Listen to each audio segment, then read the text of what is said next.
Merci beaucoup. Je voudrais remercier Bernard pour son invitation et à l'auditoire d'être là. C'est un grand plaisir et un très grand honneur de pouvoir parler ici. Donc, je vais vous parler du processus d'exclusion. Bernard m'a conseillé de faire une sorte de revue du sujet.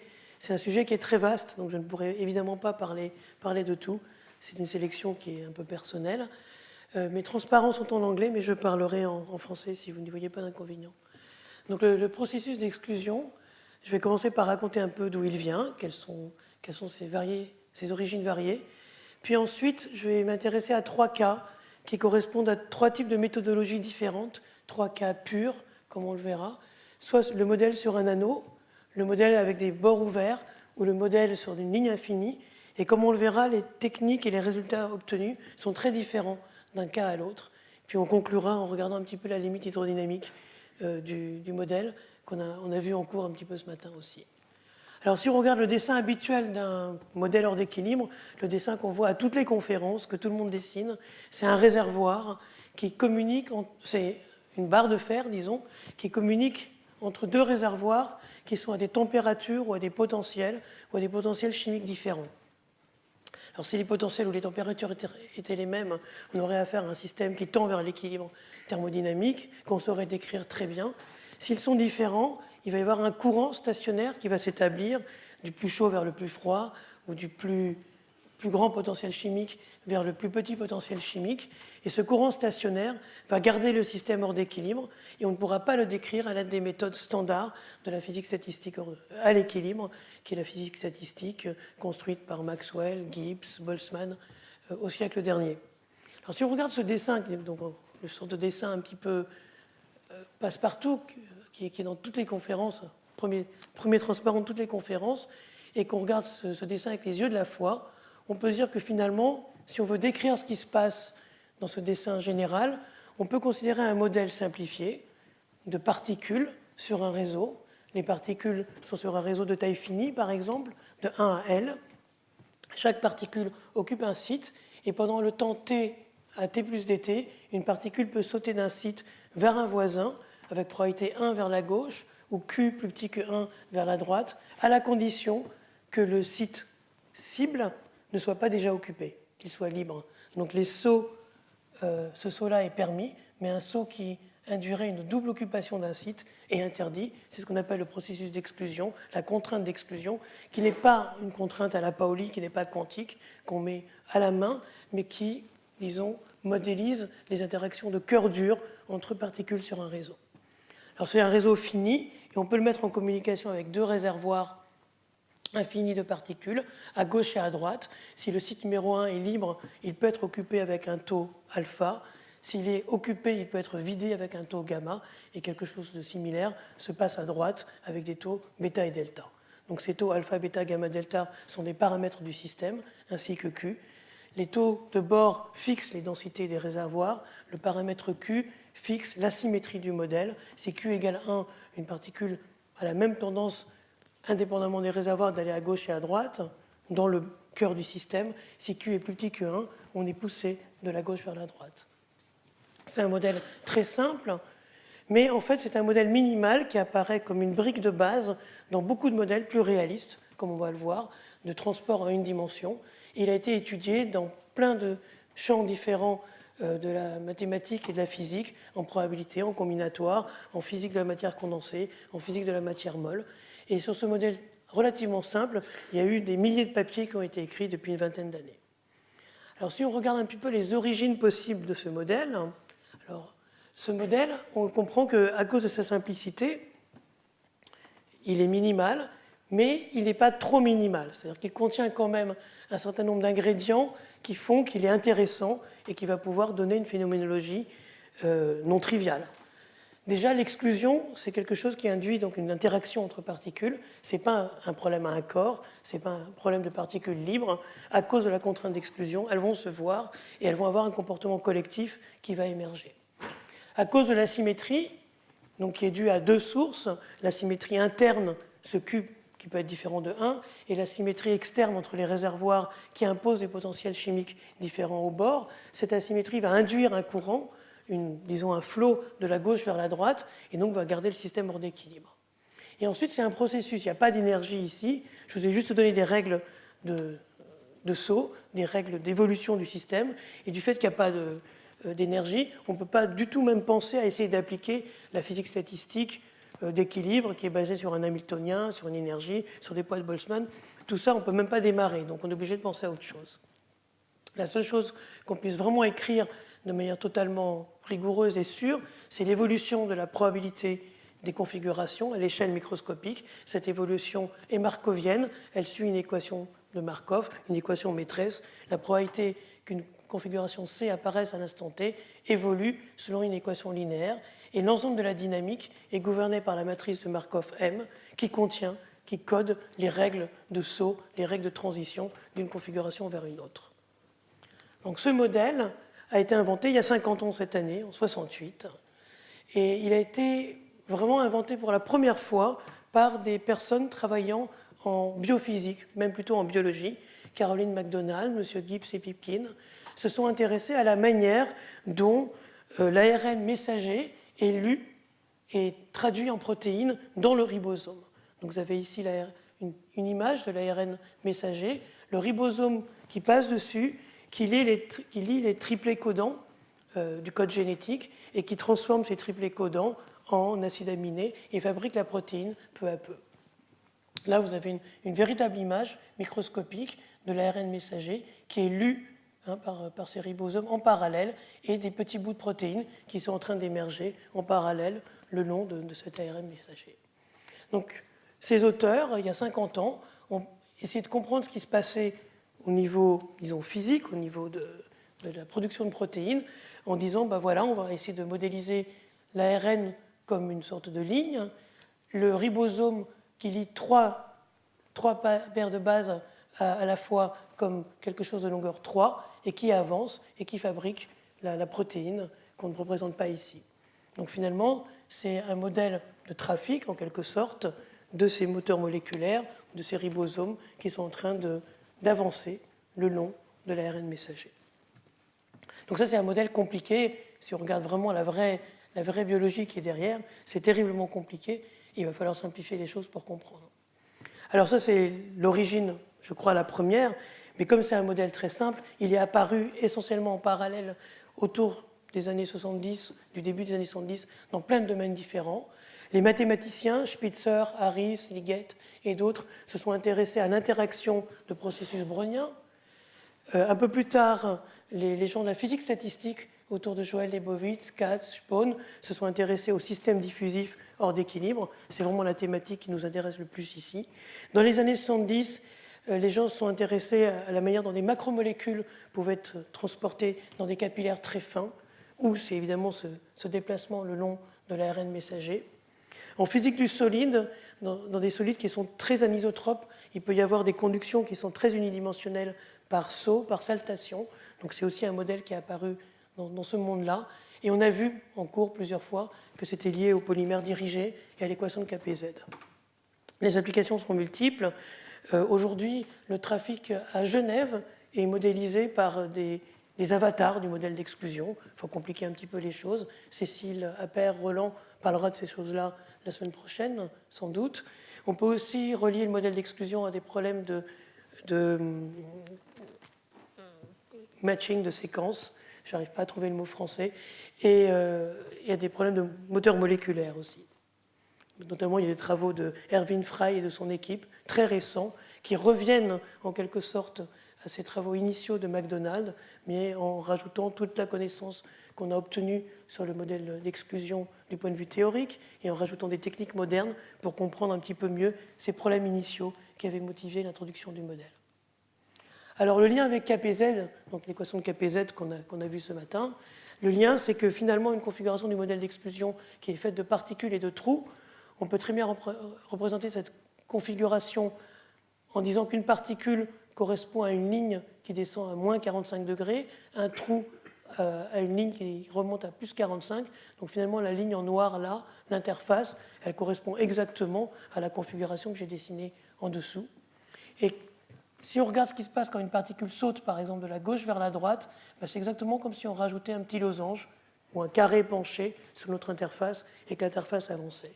Donc un modèle de déposition aléatoire sur une interface unidimensionnelle, c'est parfaitement équivalent à un modèle d'exclusion. Et ce modèle d'interface aléatoire, il est régi aux grandes échelles de temps et d'espace par une équation continue, qui est l'équation de Cardar-Parisi-Zhang, qui est une équation très importante en physique statistique hors d'équilibre. Alors, on ne va malheureusement pas s'intéresser à des problèmes réalistes, on va passer à des problèmes très purs, sur lesquels on peut faire des calculs et obtenir des résultats précis. Alors, le modèle d'exclusion peut se décliner avec beaucoup de variantes. Les 3 cas que je vais regarder ici correspondent à 3 types de conditions au bord sans impureté et très homogènes. Soit le plus simple possible, c'est de regarder le modèle sur un anneau. Donc il n'y a pas de bord, c'est une autoroute sans entrée ni sortie. Mais du fait de l'asymétrie entre les sauts vers la gauche ou vers la droite, ou dans le sens trigonométrique, dans le sens des aiguilles d'une montre, eh bien, il y a un courant global qui circule dans le système. Donc ça, c'est un modèle très minimal pour essayer de comprendre ce qui se passe hors d'équilibre. L'autre type de modèle qu'on peut regarder, c'est un modèle aussi sans bord, mais sur une ligne infinie. Donc ça, c'est un modèle où on regarde finalement une interface sans bord, et on regarde un peu comment elle évolue. Et puis, il y a le modèle que j'avais introduit tout au début, qui est un modèle sur un système de taille L, mais avec des réservoirs à gauche et à droite, qui peuvent manger ou mettre des particules dans le système, qui peuvent absorber ou émettre des particules. Alors, ces 3 modèles sont semblables, si on regarde ça comme ça, mais en fait, les techniques qu'on utilise pour les étudier et obtenir des résultats sur ces modèles sont très différentes. Donc, je vais commencer par le plus simple, qui est le modèle périodique, le modèle sur un anneau. En changeant légèrement de notation, quitte à changer les échelles de temps, on peut très bien dire que les particules sautent dans le sens trigonométrique avec un taux 1 et dans le sens antitrigo avec un taux x plus petit que 1. Et le nombre de particules étant conservé, on peut facilement compter le nombre de configurations, c'est juste le binôme Ln. Alors il y a une équation de Markov, comme tout à l'heure, et une configuration, c'est juste la donnée de la position des particules au temps n. Et l'équation de Markov, si on a réussi à la résoudre, on pourra tout dire sur le modèle. Alors on n'arrive pas nécessairement à la résoudre complètement, mais il y a une remarque absolument essentielle qui a été faite il y a déjà plus de 25 ans par Dard, puis exploitée par Goa et Spohn. Alors je ne vous donne pas les détails, mais si on regarde cette matrice de Markov, elle est en train essentiellement d'actualiser un lien dans le système. Quand une particule saute, un lien passe de l'état 1,0 vers l'état 0,1 ou l'inverse. Donc c'est une actualisation de paire sur un lien. Et si on regarde vraiment ce qui se passe en détail, on se rend compte que cette matrice de Markov, elle est en fait parfaitement équivalente à ce qu'on appelle une chaîne de spin quantique, même s'il n'y a ici rien de quantique, c'est juste une équivalence mathématique exacte, il n'y a pas d'approximation. En fait, cette matrice de Markov, elle peut se réexprimer à l'aide des matrices de Pauli, qui sont les matrices de spin locales, et elle peut se réécrire comme un Hamiltonien dit de Heisenberg, qui avait été inventé par Heisenberg dans les années 20 pour comprendre le magnétisme dans les matériaux. Alors la seule différence, mais elle est de taille, c'est que dans ce cas-là, cette équation-là se met à ressembler énormément à une équation de Schrödinger, mais il y a 2 différences en fait. Une importante qui est qu'en fait il n'y a pas de i, dans l'équation de Schrödinger il y aurait un i, on serait en temps imaginaire. L'autre qui peut paraître importante mais qui est un petit peu moins, en tout cas pour nous dans les techniques qu'on utilise, c'est qu'il n'y a aucune raison que la matrice de Markov soit hermitienne. La mécanique quantique impose l'hermiticité. Ici elle n'est pas nécessairement, sauf si les sauts sont symétriques. Dans ce cas-là elle est hermitienne. Alors je viens de me rendre compte, et c'est toujours le problème, c'est qu'en fait la Q, je suis désolé, c'est X. Mais vous aviez corrigé vous-même. Donc bon, c'est pas bien grave. Alors, si on regarde ce qui passe dans ce système, en fait, au temps long, on tend vers un état stationnaire, et toutes les configurations sont équiprobables. En fait, chaque configuration, il y en a grand oméga, binôme NL, chacune apparaît avec le même poids. Donc l'état stationnaire est plat. Il est finalement assez inintéressant, assez étal, et les fluctuations autour de cet état plat seront gaussiennes. Alors, même si cet état stationnaire est plat, c'est-à-dire que toutes les configurations microscopiques apparaissent avec le même poids, malgré tout, il y a un courant dans le système. Dès que les taux de saut vers la gauche et vers la droite ne sont pas les mêmes, x est différent de 1, il y aura un courant stationnaire qui sera établi dans le système. Donc, on peut s'intéresser aux propriétés statistiques de ce transport, de ce courant dans le système. Alors, là, je vais passer très vite, parce que ce serait évidemment... Mais c'est possible que Bernard, vous fassiez un cours sur l'Andaz de Bethe. Je me demandais si vous n'alliez pas le faire aujourd'hui. Donc je ne détruis pas le cours, bien sûr, à l'avance. Il existe une technique magique qui a été inventé par Bethe en 1931 pour précisément résoudre l'hamiltonien de Heisenberg, dans le cas Q égale 1, qu'on appelle l'Ansatz de Bethe, qui est une manière de trouver les états propres de cette matrice de Markov, donc finalement tous les états d'évolution et de relaxation du système. Et l'idée de Bethe, c'est que ce système, s'il n'y avait pas d'interaction, eh bien, les états propres du système, ce seraient des ondes planes.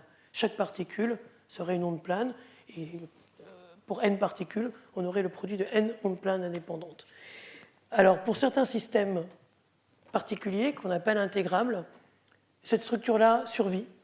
Et les états propres, c'est le cas du modèle de Heisenberg, c'est le cas du modèle d'exclusion, les états propres du système sont miraculeusement donnés par des combinaisons d'ondes planes.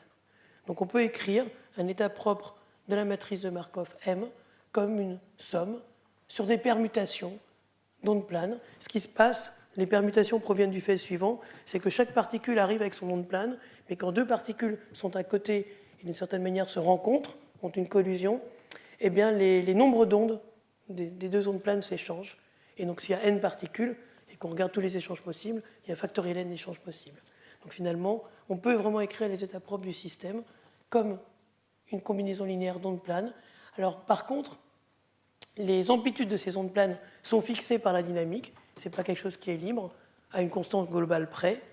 Et puis les nombres d'ondes de ces ondes planes, le Z, c'est les nombres d'ondes de l'onde plane, eux aussi sont fixés par la dynamique et les conditions au bord et doivent satisfaire un système d'équations non linéaires qui s'appellent les équations de Bethe, qui ont été trouvées par Bethe en 1931. Si on met x égale 1 dans ces équations-là, c'est exactement les équations que Bethe avait écrites pour résoudre le modèle d'Heisenberg en 1931. Et connaissant ces Z, ces nombres d'ondes, on peut déduire les énergies du système. Les énergies ici correspondent aux inverses des temps de relaxation. Alors, c'est des équations qui sont non linéaires, sont compliquées, mais si on y pense, on a abouti à une simplification énorme du problème, puisqu'ici, on se retrouve avec n équations polynomiales, non linéaires à résoudre, de degrés que je vous laisse calculer, mais de degrés pas très élevés, au pire linéaire ou quadratique en la taille du système. Si vous cherchiez à diagonaliser la matrice de manière brute force, c'est un système qui est de taille binomiale Ln, donc 2 puissance L, typiquement.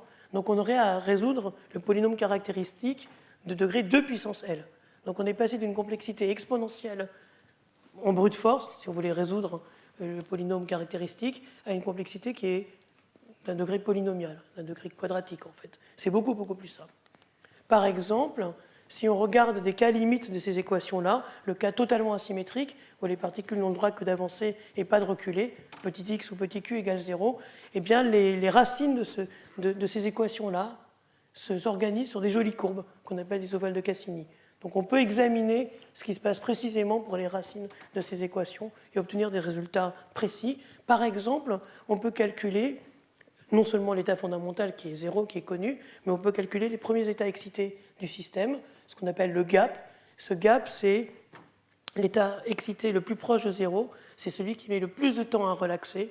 Et en calculant ce gap en fonction de la taille du système, on se rend compte que le temps qu'il faut pour relaxer pour un système de taille L croît comme L puissance 3,5 et qu'il peut apparaître des oscillations dès que la densité moyenne est différente de 1,5. Toutes ces choses-là ont été pas mal explorées, un petit peu par Dard, beaucoup par Goa et Spohn et aussi par Kim dans les années 90.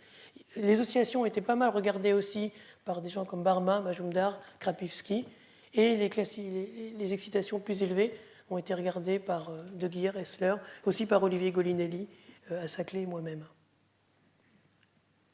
Alors, ça c'est juste les états propres du système. On peut s'intéresser au courant, puisque c'est un système hors d'équilibre, il porte un courant non nul, et c'est finalement ça l'objet qui nous intéresse dans tous ces problèmes-là. Par exemple, si on regarde quelle est la distance totale, YT, qui a été parcourue par toutes les particules pendant un temps t, entre 0 et t. On part d'une configuration initiale, on regarde au bout d'un temps t, quel est le déplacement total de toutes les particules dans le système. J'appelle ça YT. C'est une variable aléatoire, sa statistique m'intéresse, sa moyenne, sa variance, sa distribution de probabilité. Une bonne manière de mettre tout ça ensemble, c'est de regarder la valeur moyenne d'exponentielle mu y, la fonction caractéristique qui contient la statistique du système. Au temps long, on peut montrer que cette fonction caractéristique croît exponentiellement avec le temps, avec un exposant de Lyapunov, E de mu, qui en fait permet de calculer tous les cumulants, les moyennes, la variance, le cumulant d'ordre 3 et les suivants de la variable aléatoire y de t. Donc si on est capable de calculer cette fonction e de mu, on connaîtra au temps long la statistique du courant du système, dans le système. Alors cette fonction e de mu peut être calculée encore par Bethe-Ansatz. Il y a toute une technique qui est derrière, c'est-à-dire qu'on peut se rendre compte que cette fonction e de mu, ce n'est pas par hasard qu'elle est notée ainsi, c'est en fait une valeur propre maximale d'une matrice qu'on peut fabriquer à partir de la matrice de Markov du système, qui n'est plus markovienne, mais qui est encore diagonalisable par Ansatz de Bethe, et on peut écrire des formules exactes en termes combinatoires pour cette fonction e de mu. Plus précisément, ce qu'on obtient, c'est une représentation paramétrique de la fonction e de mu, et on peut trouver exactement tous ces coefficients qui sont liés à des combinatoires d'arbres, etc. Donc ces travaux-là avaient commencé en 1998 dans le cas TAZEP par Derrida et Leibowitz, et un peu plus tard, une dizaine d'années plus tard, on a pu résoudre des cas plus généraux, dans le cas AZEP général, donc où on permet des sauts dans le sens inverse avec Sylvain Prolac. Alors le genre de résultat qu'on peut obtenir, par exemple, c'est qu'on peut regarder quelle est la distribution des courants au temps long. Si on appelle y de t le déplacement complet des particules entre le temps 0 et t, si on divise par le temps, ça nous donne le courant total du système. La moyenne de la charge transportée divisée par le temps, c'est le courant moyen. Mais on peut se demander quelle est la probabilité d'obtenir un courant qui n'est pas donné par le courant typique, mais qui est quelconque, quelle est la probabilité de voir y sur t égale j. Et bien là encore, ça prend une forme de type exponentiel, et cette fonction phi de j, c'est ce qu'on appelle la fonction de grande déviation du système. Donc ce type de calcul permet d'avoir accès à la fonction de grande déviation du courant, par exemple, et par transformer de Legendre à cette fonction génératrice des cumulants. Alors on obtient des résultats, on peut obtenir une sorte de distribution, plus exactement une figure pour cette fonction de phi de j, qui est reliée à la distribution du courant au temps long. Et on voit par exemple que cette distribution, comme dans le cas de Tracy-Widom, à laquelle elle est un petit peu reliée par des arguments de taille finie, cette distribution n'est pas symétrique. On se rend compte que par exemple, elle croît beaucoup plus vite dans le cas positif pour avoir un courant très grand, et elle croît moins vite pour avoir des courants négatifs. Et il y a une intuition très simple qui est derrière. Pensez à votre système avec des particules qui sautent dans un anneau. Si on veut diminuer le courant, il suffit qu'une particule ralentisse. Dans ce cas-là, elle va gêner tout le monde à cause du principe d'exclusion, et le courant va baisser fortement dans le système. Donc c'est assez facile de réduire le courant. Par contre, si on veut augmenter le courant de manière un peu extrême, dans ce cas-là, il faut que toutes les particules se mettent à sauter de manière anormalement rapide. Et ça, c'est plus difficile. C'est quelque chose de collectif. D'où la différence entre les deux puissances qui sont là. On peut regarder des problèmes, par exemple, à la limite où la symétrie est faible. C'est des problèmes qui sont bien adaptés à la limite continue. Et là, on se rend compte que si on regarde la fonction de grande déviation du système, elle développe une singularité quand on change la symétrie du modèle. Donc c'est ce qu'on appelle une transition de phase dynamique. Elle avait été prédite par Thierry Bodino et Bernard Derrida en utilisant une limite continue du modèle. Et des calculs exacts par Ansatz de Bethe permettent de retrouver aussi le même genre de singularité. En fait. Alors ça, c'était pour le modèle fermé. Si on regarde le modèle le plus réaliste, qui est le modèle ouvert avec deux réservoirs, alors ce modèle-là, il est vraiment hors d'équilibre. Et pour le coup, les configurations microscopiques, il y a 2 puissance L configurations possibles, puisque chaque site peut être occupé au vide. Les 2 puissance L configurations microscopiques, elles n'ont pas du tout la même probabilité d'apparaître dans l'état stationnaire. Certaines sont plus probables que d'autres, elles ne sont pas toutes égales, contrairement au cas sur un anneau. Et ces probabilités d'apparition dépendent des densités des réservoirs au bord, des paramètres alpha, bêta, gamma, delta. Donc il y a 25 ans, le temps passe, la solution exacte de ce modèle a été trouvée par Derrida, Evans, Hakim et Pasquier en utilisant ce qui est devenu depuis une méthode, la méthode de l'Ansatz matriciel. Et l'idée est la suivante, c'est que ce système il a des corrélations fortes, donc une hypothèse de type champ moyen ne va pas marcher. La probabilité de voir une configuration de ce type-là, de type par exemple vide, occupé, occupé, ça ne va pas être le produit d'avoir un site vide fois un produit d'un site occupé, fois vide, fois 2 fois occupé. Mais à cause des corrélations, en fait, la meilleure manière de décrire, la bonne manière de décrire ce système, c'est de représenter les poids des configurations microscopiques comme des produits de matrice et de regarder ce produit de matrice équivalent à cette configuration et de regarder un élément de ce produit de matrice. Pour le dire un tout petit peu plus précisément, une configuration, c'est un nombre binaire, 0, 1, 0, 1, 1, etc., pour le dessin qui est là. À chaque particule, on associe une matrice D. À chaque vide, on associe une matrice E. Et donc finalement, une configuration, c'est un mot de 2 lettres formé de D et de E. Ici, ce sera ED, E, D carré, E, etc., etc. Ce mot, si D et E sont des matrices, c'est un produit de matrice, c'est une grande matrice. Eh bien, il y a un élément de cette grande matrice qui vous permet de calculer le poids stationnaire de ces configurations, mais pas pour n'importe quel choix des matrices. Il faut que les matrices vérifient une algèbre quadratique qui est donnée ici.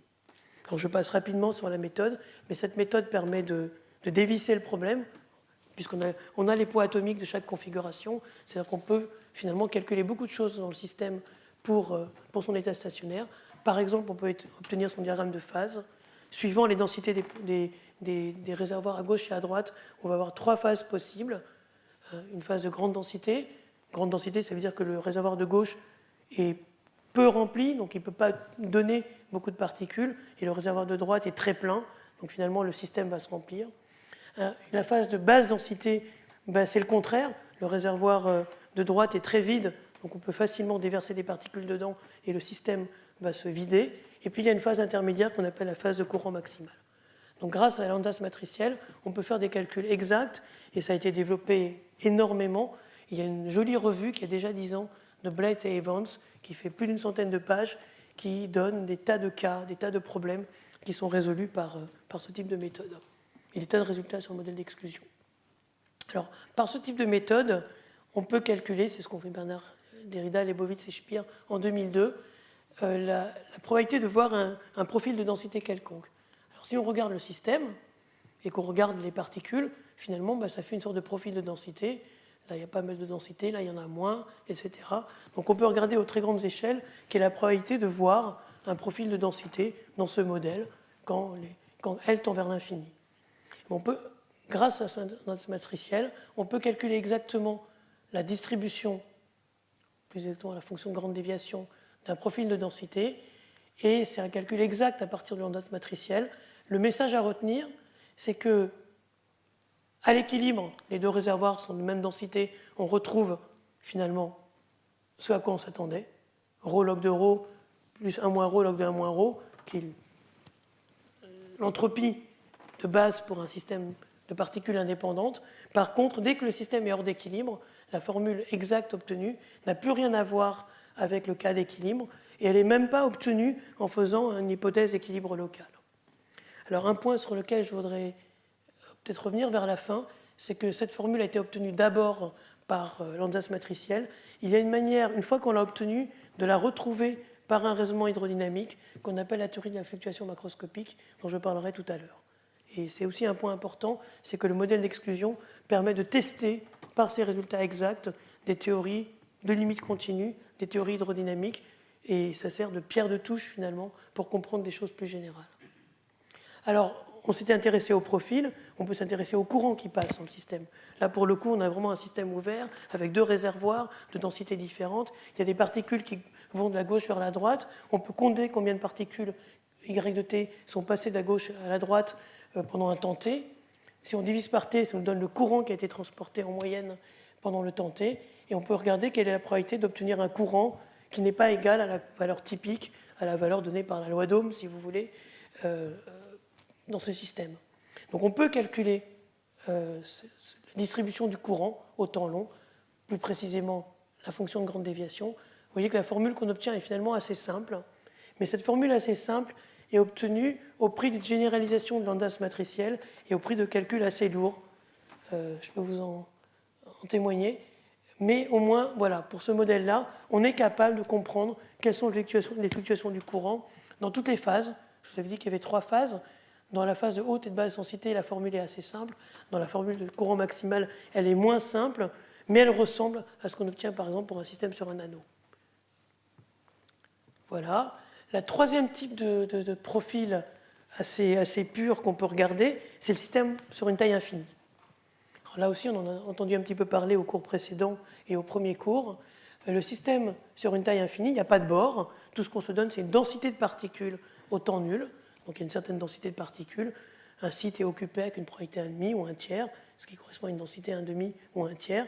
Et chaque particule peut sauter avec probabilité P ou Q, avec taux P ou Q vers la gauche ou vers la droite, vers un site libre. Alors ce modèle-là, en fait, par une variante de Landas de Bethe pour les systèmes infinis, Schutz, puis Tracy et Widom, à 10 ans d'intervalle, ont obtenu une formule exacte pour ce qu'on appelle la fonction de Green. C'est-à-dire que supposons qu'on se donne un nombre fini de particules dans le système, donc là une densité nulle, un nombre fini de particules qui se trouve en x1, x2, xn, on peut calculer exactement la probabilité qu'au bout d'un temps t, ces particules qui étaient initialement en x1, xn se retrouvent en y1, yn. Il y a une formule exacte qui est donnée ici. Alors vous voyez encore une somme sur les permutations. Ça, c'est vraiment, ça rappelle, et c'est Landas de Bethe qui est derrière.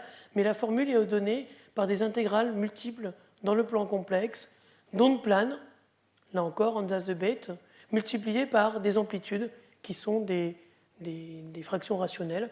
Alors en fait, pour ceux qui ont une mémoire photographique absolue, ces amplitudes-là sont exactement celles qui intervenaient dans les équations de Bethe que j'avais écrites tout à l'heure. C'est par hasard, puisque c'est la même méthode. Donc ça, c'est une formule exacte, mais elle est compliquée. C'est une somme sur factorielle n permutation, mais au moins, elle contient exactement la fonction de Green du système, donc l'évolution d'un état initial vers un état final. On se dit que maintenant, si on veut calculer des choses plus précises, il va falloir essayer de faire des sommes partielles, prendre des marginales de cette fonction de Green qui contient absolument toute l'information. Alors en particulier, si on prend le cas de Tazep, donc P égale 1, Q égale 0, on ne saute que vers la droite, cette formule peut se réduire à un grand déterminant. C'est une simplification énorme d'avoir un déterminant parce que ça donne une structure algébrique sur laquelle on peut faire des asymptotiques, faire des calculs, etc. Donc dans le cas P égale 1, Q égale 0, cette grande formule serait écrite comme un déterminant de Fredholm. Alors on peut se poser par exemple la question suivante. Venons à ce cas donc totalement asymétrique où les particules ne sautent que vers la droite avec un taux 1 et commençons par la condition initiale où tout ce qui est à gauche, tous les sites négatifs sont remplis et tout ce qui est à droite est vide. On laisse le système évoluer, les particules vont commencer à remplir la zone vide, ça va fuir vers la droite. Et on peut se poser la question, quelle est la probabilité qu'il y ait un courant total Q de T qui soit produit au bout d'un temps T? C'est-à-dire qu'il y a Q de T particules qui se retrouvent à droite du système au bout du temps T. C'est le courant total, là c'est juste le nombre de particules qui sont dans la partie de droite qui était initialement vide. En partant de la formule de Schutz, Tracy, Widom, on peut montrer que la formule précédente permet de calculer la probabilité que Q de T soit supérieur ou égal à n, qu'il y ait au moins un courant n, qu'il y ait au moins n particules qui soient passées à droite au bout d'un temps t. Et la formule précédente, si on travaille un peu avec elle, mais c'est moins dur qu'il n'y paraît, en fait. Ce qui est compliqué, c'est d'obtenir cette formule. Ensuite, en faisant des sommes de déterminants, des sommes, etc., on peut montrer que la probabilité que Q de T soit supérieur ou égal à n s'écrit comme une intégrale n-uple d'un Vandermonde au carré par des exponentielles moins xi. Mais ce type de formule-là, c'est exactement les formules qui apparaissent en matrice aléatoire pour calculer la densité des valeurs propres, des n valeurs propres. C'est exactement le type de formule qu'on a vu au cours des séances précédentes pour le DPRM, pour les polymères dirigés en milieu aléatoire ou pour les matrices aléatoires. Donc finalement, l'apparition de ce type de formule montre que le modèle d'exclusion se branche d'une certaine manière à la théorie des matrices aléatoires et que toute la technologie qui a été développée et qui est en train de se développer pour les matrices aléatoires est en fait très utile pour comprendre ce qui se passe, même dans un problème aussi simple qui est de calculer la statistique du courant des particules qui sont passées à droite dans le modèle d'exclusion. Alors en termes très précis, cette formule-là correspond à la distribution de la plus grande valeur propre d'un ensemble de matrices aléatoires qui s'appelle l'ensemble de Laguerre. C'est juste anecdotique. Alors ça permet, en utilisant cette technologie développée dans les années 90 et 2000 sur les matrices aléatoires et en particulier sur leur plus grande valeur propre, d'obtenir la statistique au temps long du courant dans Tazep avec cette condition initiale très particulière, ça permet de dire que ce courant va croître en T sur 4, ça c'est facile. Et la correction se comporte en T1 tiers, c'est le même exposant bêta que l'on voit pour KPZ, fois une variable aléatoire. Donc on factorise et on soustrait tout ce qu'on sait, et il reste une variable aléatoire ici, xi, et cette variable aléatoire suit la statistique de Tracy-Widom, qui est la statistique de la plus grande valeur propre d'une matrice d'un ensemble GUE. Donc je pense que l'une des toutes premières personnes à avoir vu ce lien, c'est Johansson en 2000, et ensuite il y a eu vraiment énormément de travaux dans cette direction-là qui ont développé ces idées, les ont utilisées, les ont généralisées. Alors, juste en un mot, la statistique de Tracy-Widom, la distribution de Tracy-Widom, c'est en fait la cumulative. C'est la distribution intégrée jusqu'à l'infini. Cette distribution de Tracy-Widom, elle est explicite, mais un peu compliquée. Elle s'écrit en fonction d'une fonction petit u qui est solution d'une équation de Pain-Levé, qui est une équation non linéaire du second ordre. Donc c'est une partie de la mathématique classique du XIXe siècle ou du début du XXe qui revient par ce truchement-là. Et c'est des choses qui sont en fait tabulées, comprises et qu'on peut utiliser. C'est moins explicite qu'une gaussienne, mais on sait ce que c'est. Alors, c'est très lié aux solutions de l'équation de Gardner-Parisi-Zhang par 4 groupes différents il y a à peu près 7 ou 8 ans. Les groupes Sasamoto, Spohn, Corvin, Amir, Castel, Dotsenko et le Dussel, Calabrese, Rosso. Puisque je vous ai montré tout à l'heure rapidement que le modèle d'exclusion, c'était un problème d'interface à une dimension. Donc ce type de solution peut se traduire sur KPZ, et en particulier, en développant cette théorie, maintenant elle porte un nom, utiliser les méthodes d'intégrabilité pour résoudre des problèmes de probabilité, c'est ce qu'on appelle aujourd'hui le domaine des probabilités intégrables, qui sont encore très développés par Borodin, Corvin, Petrov, Ferrari, Tomohiro Sasamoto en particulier, et d'autres, leurs élèves, leurs collaborateurs. Et ce qui est joli, c'est que ce genre de statistiques, c'est très mathématique, c'est très physique-mathématique, ça a été vu dans la vraie vie par Takeuchi et Sano sur des expériences de cristaux liquides.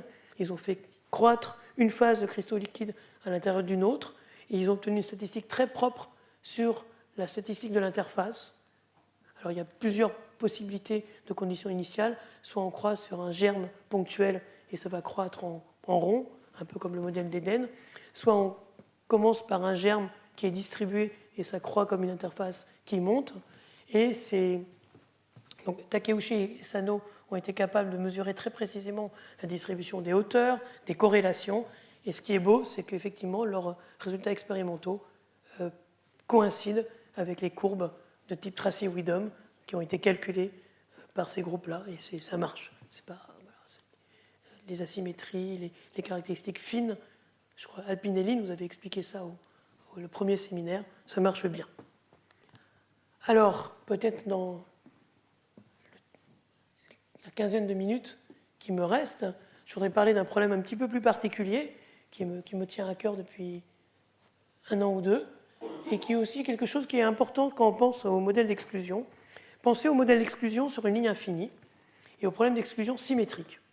Donc, en quelque sorte, le cas le plus simple qu'on puisse imaginer, on a une densité ρ, 1,5 par exemple, sur une ligne infinie, et les particules peuvent sauter symétriquement de gauche ou de droite, avec cette contrainte qu'elles n'ont pas le droit de se chevaucher, elles n'ont pas le droit d'occuper 2 fois le même site. Donc il y a cette exclusion.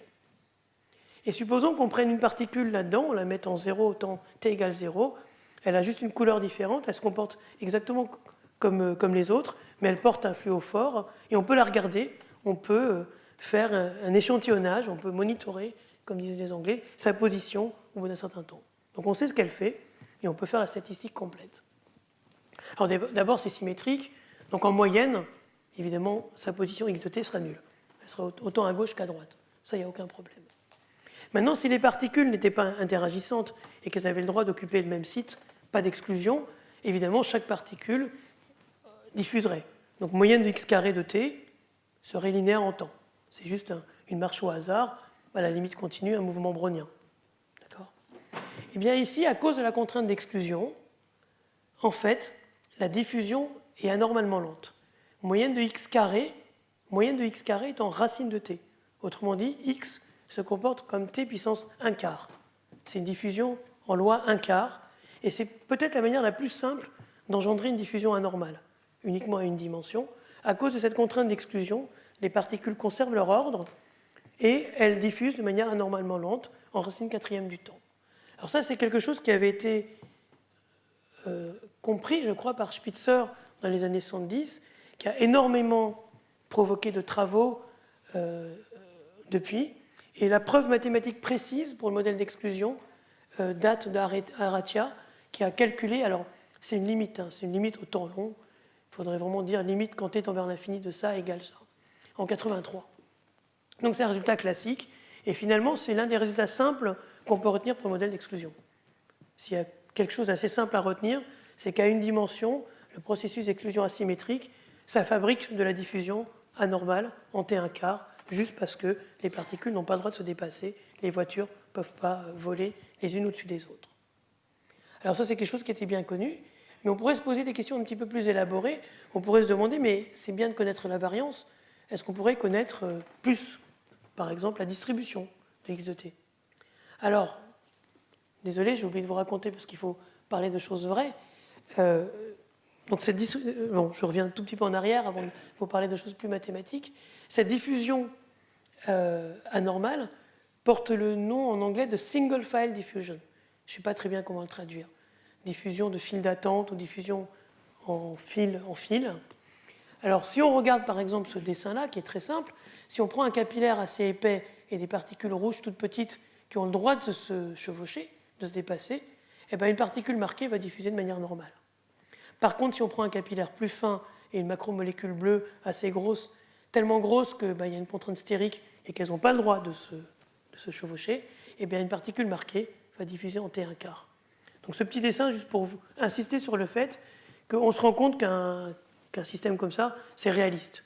Et effectivement, ça a été vu, il y a des tas d'expériences dans des capillaires fins, dans des microtubules, des choses comme ça, où ce genre de comportement est vu par des gens qui font de la microrhéologie ou de la matière condensée soft, molle. C'est quelque chose qui est une sorte de paradigme pour comprendre la diffusion anormale. Alors, il y a aussi des expériences plus dédiées pour mettre en évidence ce phénomène. C'est les expériences du groupe de Beschinger à Stuttgart.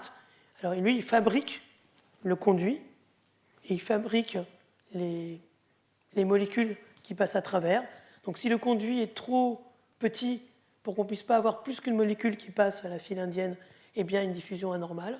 Si le conduit est suffisamment grand et que les particules ont le droit de se chevaucher, on refabrique une diffusion normale. Donc ça, c'est vraiment c'est une expérience de visualisation de l'effet.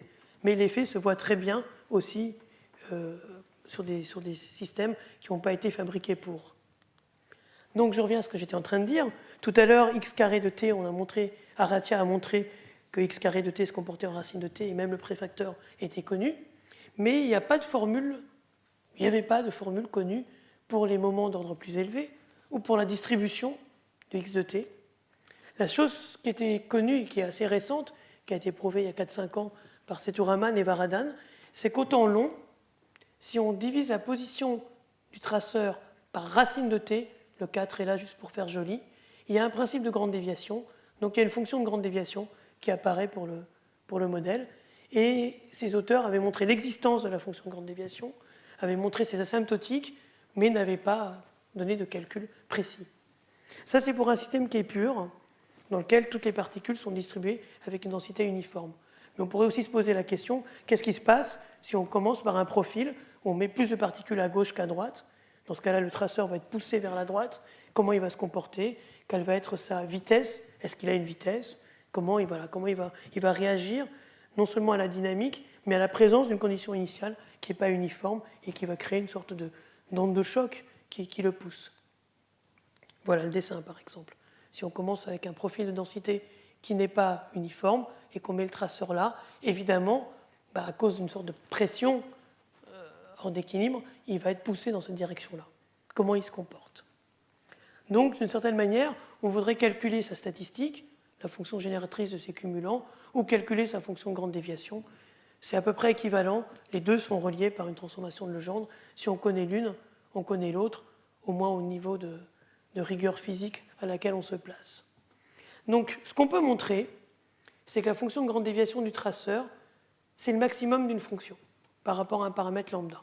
Ça peut se démontrer. Donc finalement, si on veut calculer cette fonction de grande déviation qui contient la statistique du traceur au temps long, il faut calculer cette fonction mu. Après, il n'y aura plus qu'à prendre sa dérivée par rapport à lambda et calculer son maximum, et on aura trouvé la fonction de grande déviation du traceur. Donc ce que je vais vous montrer, c'est une formule pour ce mu, puisque ce mu, finalement, contient l'information qui nous intéresse. Il contient en fait bien plus, et des choses qu'on peut exploiter, mais il contient au moins l'information qui nous intéresse. Ce mu a une formule explicite, finalement assez simple. Alors, si j'écris la formule là, ce n'est pas pour que vous la reteniez, c'est plutôt pour en détailler la structure dans quelques instants. C'est une formule qui est donnée par une série, mais on est habitué à se voir ce genre de série. D'ailleurs, ce genre de série apparaît aussi dans le TASEB sur un anneau. Ça rappelle des séries qu'on voit pour les gaz de Bose ou des gaz de fermion quand on apprend ces choses-là au début, quand on regarde la condensation de Bose-Einstein, par exemple. Il y a une variable effective qui contient les densités à gauche et à droite, ρ plus et ρ-, qui apparaît tout le temps dans ce système. Et puis il y a des fonctions d'erreur qui apparaissent. Donc même si la formule a l'air un petit peu compliquée, elle est en fait fabriquée de briques élémentaires qui sont assez simples. Alors, plus précisément, et c'est ça qui est amusant et qui se relie à aussi ce qu'on a entendu au cours dernier, on peut en fait obtenir une formule exacte, non seulement au temps long, pour la statistique du traceur, mais même au temps fini. Et cette formule exacte au temps fini, elle fait apparaître un déterminant de Fredholm.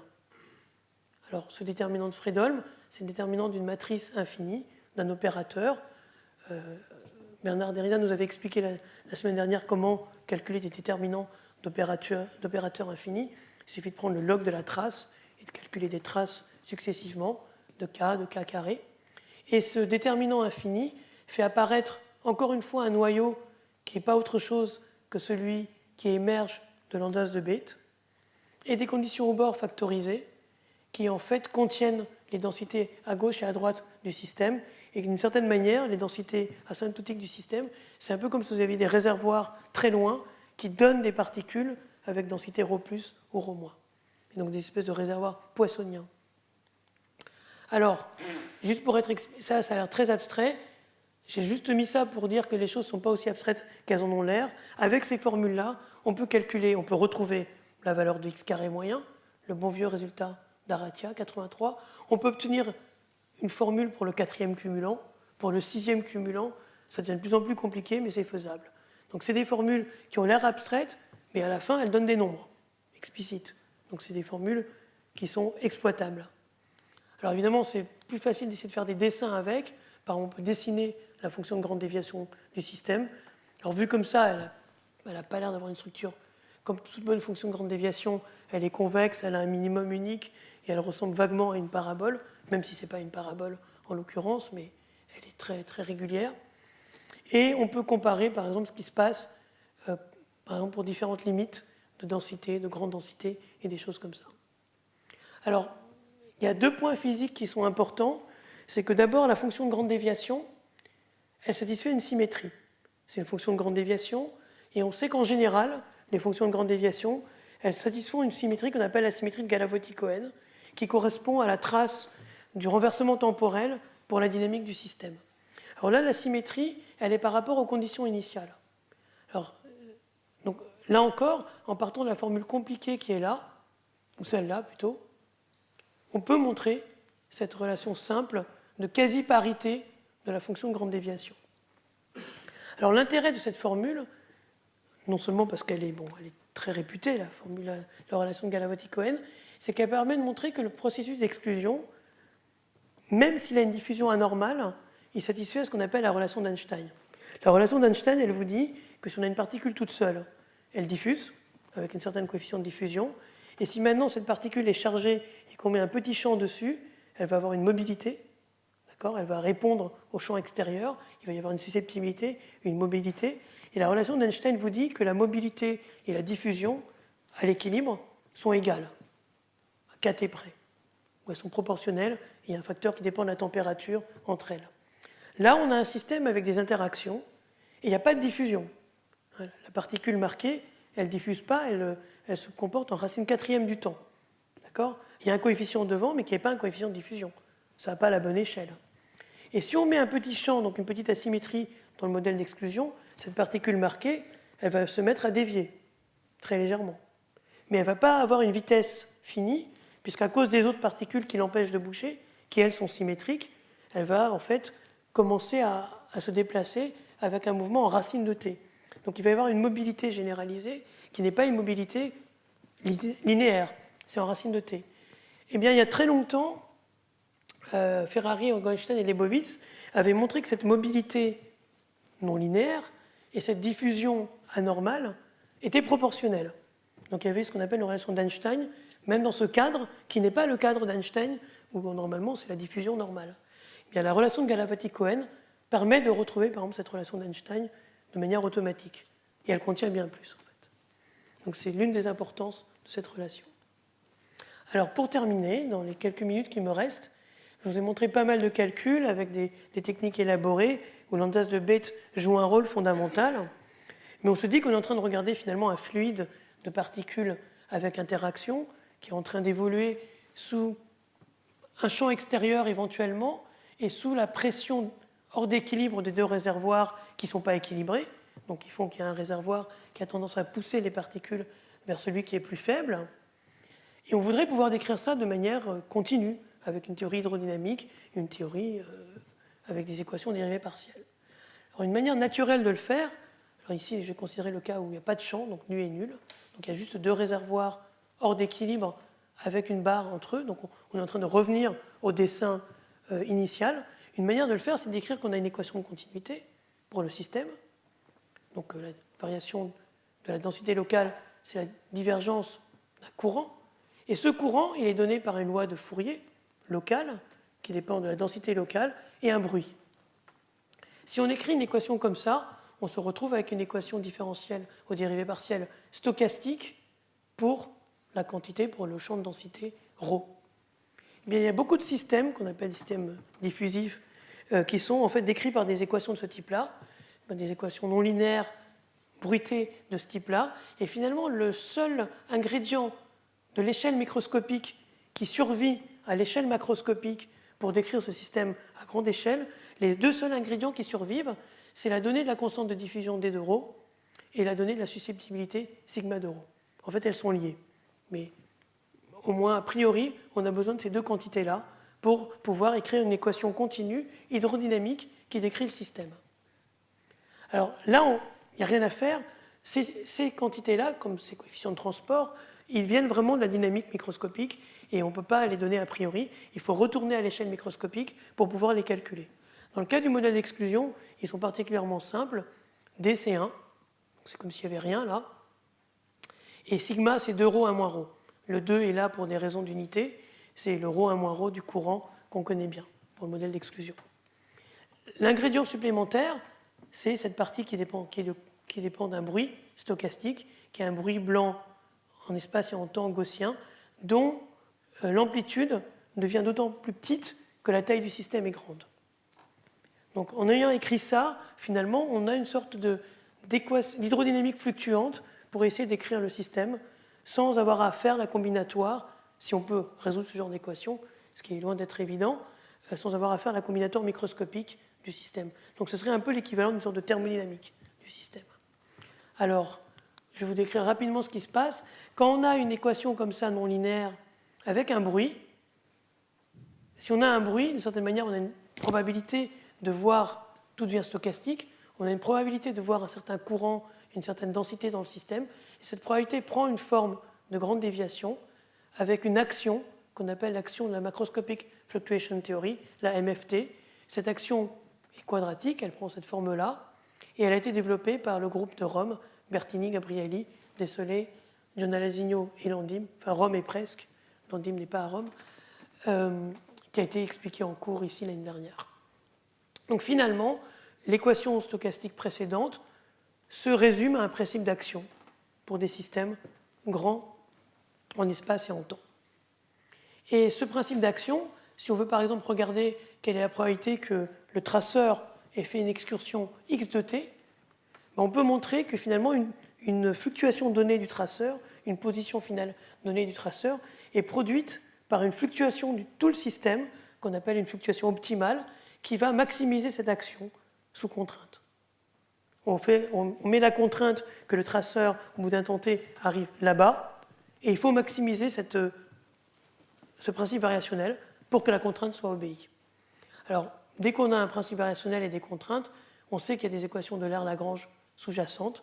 Et finalement, essayer de comprendre la statistique du traceur, c'est essayer de résoudre les équations de Laire-Lagrange de la MFT, qui ont une structure hamiltonienne, avec des contraintes qui sont données par des conditions au bord, qui, elles, dépendent de la position qu'atteint le traceur au bout d'un temps t.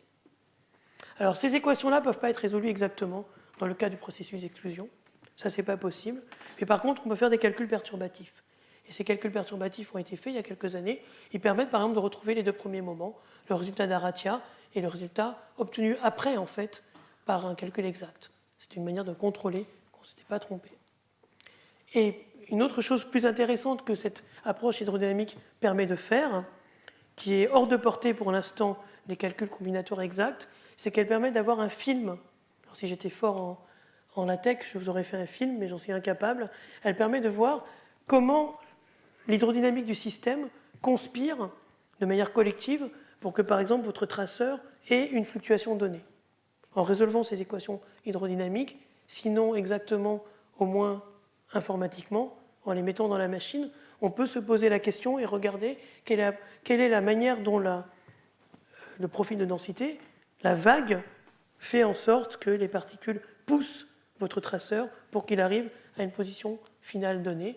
Et là, par exemple, vous voyez, pour que le traceur atteigne cette position, ça c'est le temps final en rouge, là, il faut que, pour qu'il puisse aller suffisamment loin, à l'échelle de la figure qui est là, il faut que la condition initiale soit telle qu'il y ait une sorte de tsunami, une sorte de surpression de particules derrière lui, qui vont le pousser, et quand il va atteindre sa position finale, c'est lui qui aura poussé devant lui, il y aura une surpression de particules devant lui, et il y aura un creux derrière.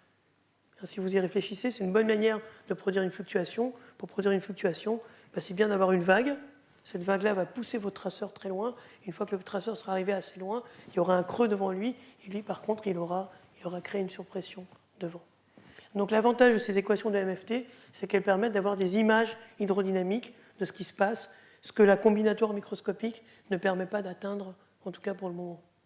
Voilà, je voudrais juste conclure en essayant de résumer rapidement. Les fonctions de grande déviation, c'est important. Le processus d'exclusion, c'est un très bon modèle pour pouvoir calculer des choses explicitement. Il y a tout l'aspect pratique que Cécile Appert vous décrira la semaine prochaine, où ce modèle est vraiment utilisé pour décrire des choses réalistes. Mais du point de vue du théoricien, c'est un très bon modèle pour comprendre des tas de techniques, de la combinatoire, de l'Ansatz de Bethe, des processus déterminantaux, des déterminants de Fredholm. Tout ça apparaît dans ce modèle qui a juste la complexité optimale pour pouvoir avoir une phénoménologie intéressante, mais en même temps pour pouvoir être tractable. Dès qu'on introduit des choses nouvelles, ça devient beaucoup plus difficile. Et par exemple, je vais juste terminer par un dernier transparent. Ça, c'est un modèle qui obsède beaucoup de gens depuis maintenant très longtemps, depuis 1992, je crois. C'est le modèle de Janowski-Leibowitz. Vous prenez le processus d'exclusion totalement asymétrique sur un anneau. Tout à l'heure, je vous ai dit que toutes les configurations étaient équiprobables, mais maintenant, vous rajoutez dans votre autoroute, vous rajoutez une constriction ou un chantier. Il y a un lien qui a un passage plus difficile, avec un taux R plus petit que 1. Donc une particule saute avec un taux 1 quand le site est libre, mais si une particule est là, elle va sauter avec un taux R, 0,5 par exemple, vers le site 1. Donc c'est un lien ralentisseur. D'accord ? Là, pour le coup, les configurations ne vont plus du tout être équiprobables. On voit bien que si R est très très petit, il va y avoir une accumulation. Ici, il va y avoir, c'est comme sur la route, il va y avoir un bouchon qui va se créer. Par contre, là, il y aura un vide. Eh bien, la solution exacte de ce modèle-là n'est pas connue. Il y a eu des tas de progrès qui ont été faits. Je pense d'un point de vue mathématique, il y a tout un groupe, notamment un jeune mathématicien indien qui s'appelle Basu, qui a fait des progrès récemment. Mais si on veut comprendre la combinatoire exacte de ce modèle, essayer de calculer les probabilités de chacune des configurations d'un point de vue microscopique, ça n'a pas été fait à ma connaissance. Et en fait, on ne sait même pas si c'est faisable. Mais c'est un modèle qui est tellement simple à définir qu'il est captivant. Et je connais énormément de gens dans notre milieu qui ont au moins passé quelques semaines, sinon plus, à essayer de débrouiller ce modèle-là sans y arriver complètement. Donc, si l'envie vous y prend, n'hésitez pas. Je vous remercie.